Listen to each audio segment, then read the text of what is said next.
thank you for joining us today at Homestead for Life. Today we are doing a garden tour. Thanks for joining us. I'm going to walk you through what we've got going on the homestead. The first plant I'm going to show you is not one you're normally going to find on a homestead or really anywhere. It's called Zucca, Z-U-C-C-A. It's in the gourd family, in the curcubit squash zucchini family.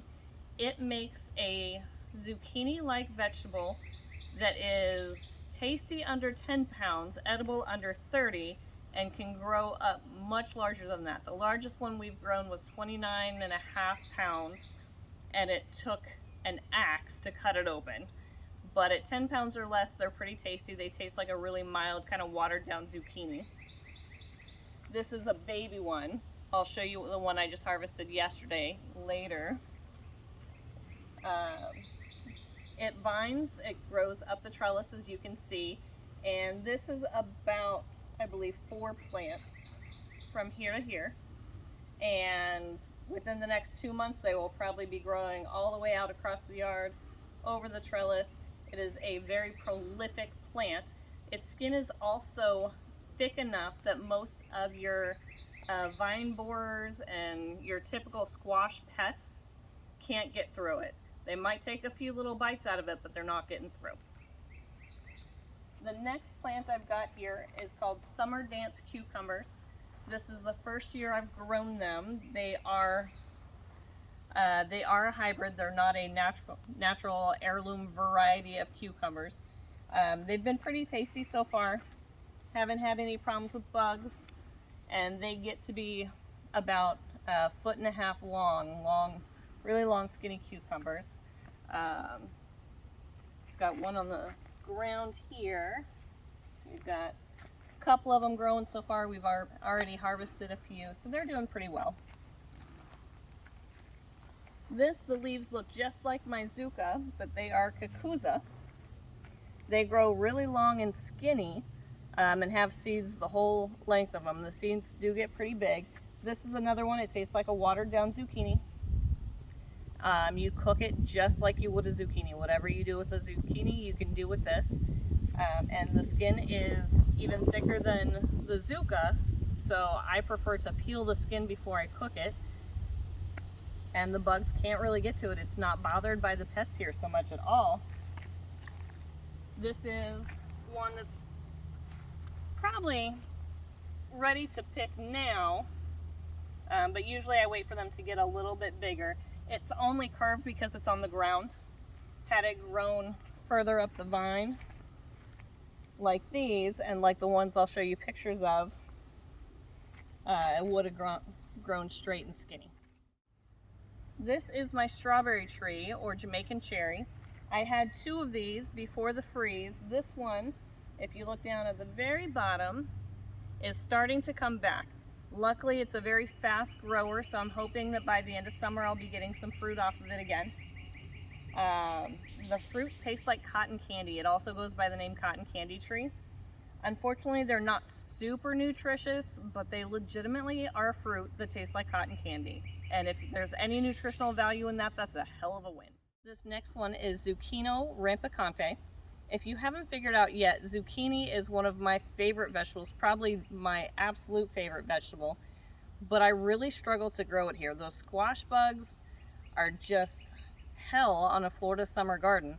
So I've been trying to find varieties to replace it, and this is the first year growing this one, and it's done okay. It's obviously struggling a lot more than my Zucca and my Cassava. We've had one fruit off of it so far. We've got a couple more that are about ready to bloom mixed in here. These are all Zucchino rampicantes.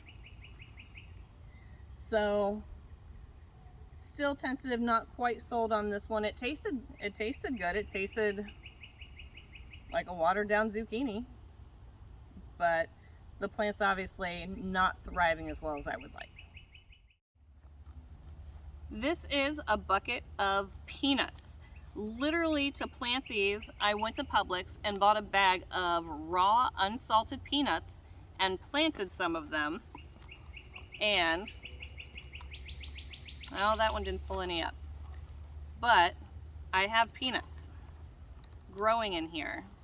Let me find a more established one to pull. This one, obviously, I should have picked it sooner. These are all grown from leftovers of last year. It's another baby peanut. All in here. So very easy to grow. And they do a lot of good for your garden. So as a filler crop to improve the soil, peanuts are a cheap, easy bet. These are amaranth plants. This is the first year I've grown them. They're an edible green. They're supposed to be good for a lot of things. Don't know much about them yet. It's just year one. I wasn't going to spend a whole lot of time looking them up if I didn't know if I could grow them, but so far so good. These are my chives. These were grown from store-bought chives. I cooked the tops of them, threw the bottoms in the planter, and they keep growing. These at this point are probably about 4 years old, and when I need some I just come and cut off a chunk and leave the stalk here, and some of them don't look the best, and they just keep growing. They keep coming back. So one of the easiest, hardiest plants. These plants get a lot of neglect. I only really get out here watering during the spring and summer seasons when I'm growing a lot, and they're still here. This pot is holding longevity spinach. It has most of the same nutritional value as your store-bought spinach. It does have a firmer texture, but it does grow in Florida. It is fine with the heat, it is fine with the summer, and you can't kill it.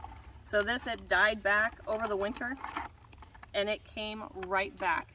I had a larger plant one year. My elderly dog knocked it over, broke it in 3 pieces. I stuck each piece on the ground. They all grew. It is a very easy to grow, very nutritious plant. Because the leaves are a little thicker, you want to eat the younger leaves, and you probably want to saute them. I prefer them cooked more than I do raw, but you can eat them either way. These are sweet potato vines. We planted sweet potatoes in here on purpose about 4 years ago. When we went to harvest them, we dug down about 2 to 3 feet, thought we got them all. Joke's on us. We have not planted sweet potatoes in here since, but every summer they come back. The vines, the leaves are edible. You can put them in salad, eat them raw, cook them up, whatever you want to do. We also feed them to our rabbits. And then of course the tubers are edible as well. This plant is called a Zapalito. I really like this one. It's another one in the zucchini family, but it's got a slightly different taste. I really enjoyed this vegetable. I got the seeds from Baker Creek or rareseeds.com, and it has grown amazingly well, been very tasty, very prolific. I only have 2 plants going, and we've already gotten a few off of them, and as you can see, I've got 4 more on this plant, and 5 in process, and several growing on the other plant. So this one is really exciting this year. This bed is overrun with mint. We planted small little seedlings of spearmint, peppermint, and sweet mint because we heard they were good to keep different bugs away. The first year we planted in this box, and the mint has taken over. No amount of mulching over it, burying it down under cardboard, nothing has killed it. We've ripped it out a million times. This mint is probably here to stay. So it's just weeding it out enough to give my summer crop time to grow before it has a chance to come back. This is one of our 3 mulberry trees. This is the Pakistani mulberry tree. The mulberries grow longer on this one, and they are by far so far the best mulberries I've had. They're so sweet, they're so good. But you get 1 crop a year. That's all we've gotten so far. Our next one is an ever-bearing mulberry tree bush, and it's grown very fast. It's about 2 years old now, and we get 2 to 3 crops out of it. They're not quite as sweet, but super tasty. And as you can see, this thing is loaded. This isn't even all that much for this tree right now. So very prolific, fast-growing tree, and we'll get multiple crops. The last one is a black mulberry tree. It's probably my least favorite so far. They're not quite as sweet as the other 2. and you don't get quite as many, but they're still very, very good. Very, very tasty. And that tree is also grown pretty quick. This is a tea tree. We got this last year, the year before. It did look a little sad through the winter, but it didn't die back. It stayed strong. It made it through it, and it's still going. This next one is Katuk, which is an understory tree more frequently found in your rainforests and whatnot. The leaves are edible. The little seed pod, fruit pods it grows are edible. Goes great in a salad and is very nutrient dense. Very, very nutrient dense. This is one of your supercharged greens. And this last one over here is miracle fruit. So it grows these funny little red berries with huge seeds in them. There are some claims that they do amazing things for helping with cancer or keeping you cancer free or helping with the side effects of chemo, those kind of things. I don't know anything about that. I am not a doctor. But after you eat one, everything you eat for the next 15 to 20 minutes tastes sweeter. These are tree collards. They are not your normal collards. These grow year after year. They'll grow up to 8 feet tall. To propagate new ones, you cut the top off, plop it in the ground, and grow it from the cutting. And to harvest, you just pull off the bottom leaves as you want. These here are about a year and a half old, maybe 2 years. We've had them for quite a while and they are still going, mostly off neglect. This area is someday going to be our food forest. The trees are still young. They're not really producing fruit yet. But we have a peach tree, another peach tree. One of them's a Florida King, one's a Florida Prince. I don't remember which one's which. We have a dead pink guava tree that did not survive the frost. I suppose there's still some hope for it, but it looks pretty dead to me. This is an avocado grown from seed. This is a funky one you may not have heard of, Mexican sunflower. It will get dozens and dozens, once it gets really big, hundreds and hundreds of little tiny, not terribly tiny, but compared to a real sunflower, small sunflowers. The seeds are not the same. You can't eat them or roast them or anything like that. But the cool thing about this is that it's an amazing chop and drop. It's an amazing fertilizer for your plants. And then being so covered in all those flowers in a couple months, it's going to bring a lot of pollinators. So this bush is just going to be really awesome. And this completely died back during the winter. So we're now in the middle of May and it's already come back this much. So really quick grower, really amazing for your garden. This next one is our lemon tree that's turning into a lemon bush. As you can see, it was not real crazy about the winter, but it is coming back strong. Over here, we've got our Suriname cherry tree, our Grumachama, which is also called a Brazilian cherry tree. We've got a Chickasaw plum, which is a Florida native plum tree. We've got our scarlet plum. This one has produced a couple plums. The deer keep getting them before they're ripe because deer are jerks. This is our starfruit tree, also very young. We bought this early last year. Winter did take its toll, but it is coming back strong. This back here is my macadamia nut tree. We got this one last year as well. It has probably about tripled in size. It did not care about the winter, didn't blink, and just plugging along. A couple more years and we should have some macadamia nuts. This is our sherbet berry bush. It's done pretty well. It's about 2.5 years old. It does die back a bit during the winter, but as you can see, mid-May, it's already coming back. It's doing really well, and we've already got some little berries started down there. So it's good, it survived. This is an elderberry tree. As you can see, we've got tons of baby elderberry trees. They spring up from the roots send out shoots. send out shoots and you will have a million elderberry trees. This one in our sea of ragweed is a pomegranate tree. It was about this size when we got it about 3 years ago. It looks about the same. It hasn't grown, it hasn't suffered, it's just existing.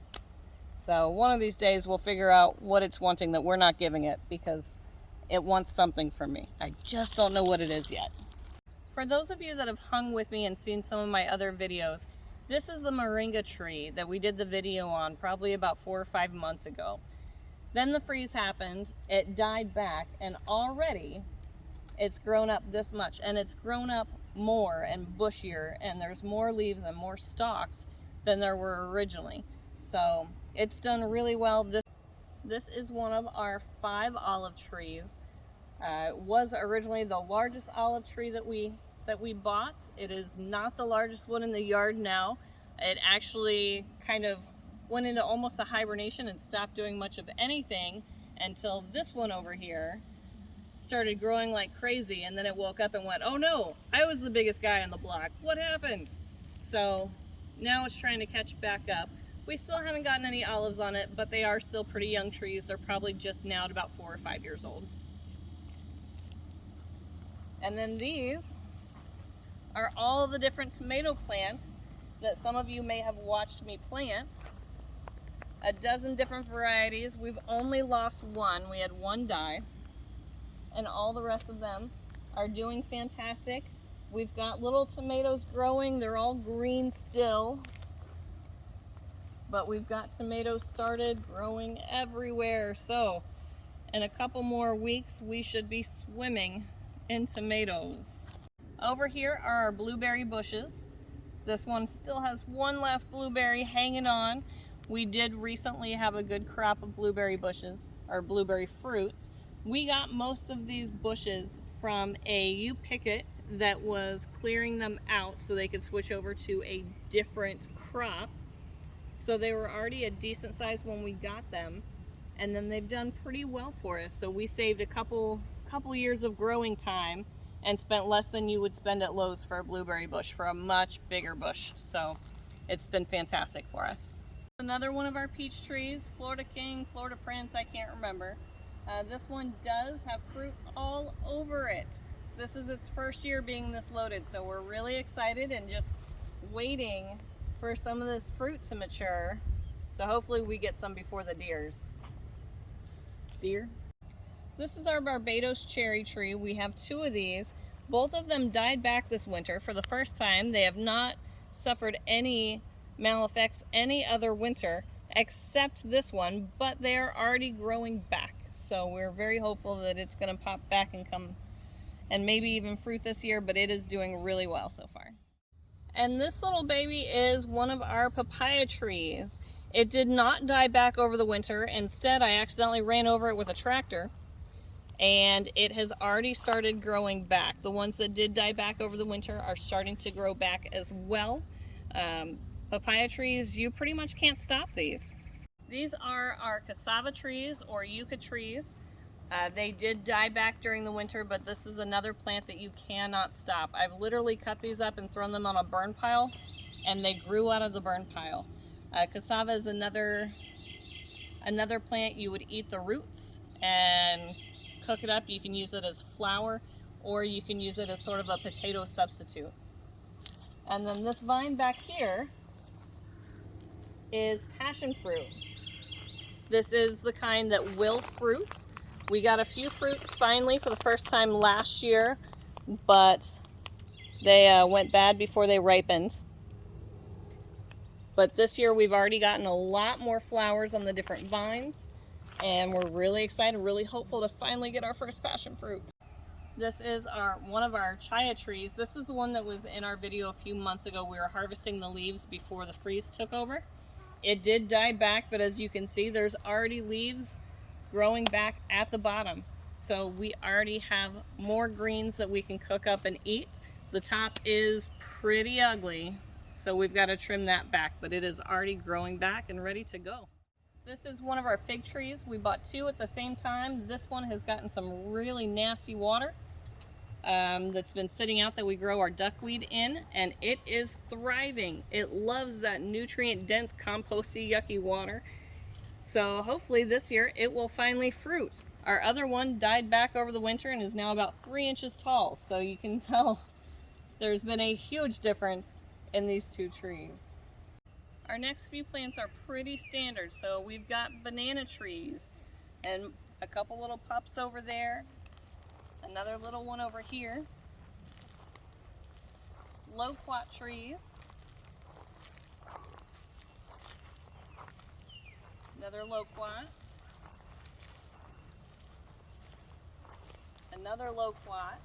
And then back here we have our gingers.